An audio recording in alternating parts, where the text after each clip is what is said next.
Jay, coming into this point of the season, uh, really the key has been Daniel Jones and just his very impressive season that he's had.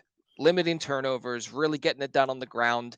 That was a pretty universal worry that we had in the Giants preview show over the summer from myself as well as the other Giants fans. But Brian Daboll comes in and you just completely forget that Joe Judge was even the coach last year. It took me a good Please don't say that name. Don't ever say that name ever again. it took me a good 5 minutes to even think like, well, I don't think it was Jason Garrett because there was like a gap there because that wacko's been on TV. No, he But was our offensive coordinator. The oh, creative he was Jason Garrett was our he wasn't offensive even the coordinator. coach. Oh my gosh, that's insanity. But yeah, so either way, all that is just like seems like it's in the distant past, just with how great and encouraging this season has been under Brian Dable. I think when the switch happened for me was that London game against the Packers. I thought, well, you know, the Packers are just gonna steamroll them. First half it seemed that way. Then the Giants came all the way back and won that. Then they just kept on winning and just kept on taking care of the ball and playing well. I'm as a Penn Stater, I am very happy to see Saquon Sure, Barkley succeed, of absolutely. course. So impossible for me to not root for him. But Jay, at this point of the season, what would you say you're most confident about going into this matchup, and what are you least confident about going into this matchup here against the Vikings? What I'm most confident about is getting pressure on the quarterback, which plays well into our chances for this game because the Giants we're the most blitz heavy team on the season, Mm, 40% blitz percentage.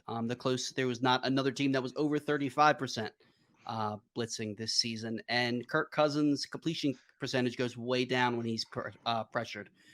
70 goes from 70% to 56% when blitzed, from the fifth best to the 29%, the 29th best. So that's the only way we're going to win this game. If we get pressure on constantly on Kirk Cousins, because I am not confident in our offense other than Saquon Barkley and Daniel Jones running the ball. It's definitely been a nice turnaround. I came into this season, blow it up. Let's start from scratch. New quarterback, new everything.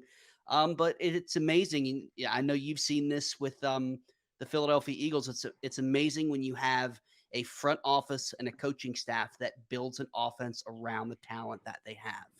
And right. they've done that with Daniel Jones. Daniel Jones rushed for over 700 yards this year. I was looking up some stats before the game, and apparently we are undefeated when Daniel Jones rushes the ball more than 10 times. So that's how we're going to win this game, getting pressure on Kirk Cousins and running the ball, whether it's Saquon, Daniel Jones, getting both of these guys involved because like Glitton so graciously said, our wide receiver duo of Richie James and Isaiah Hodgins doesn't necessarily strike fear in the opposing defense, even though the Vikings have one of the worst, if not the worst, secondary in the league.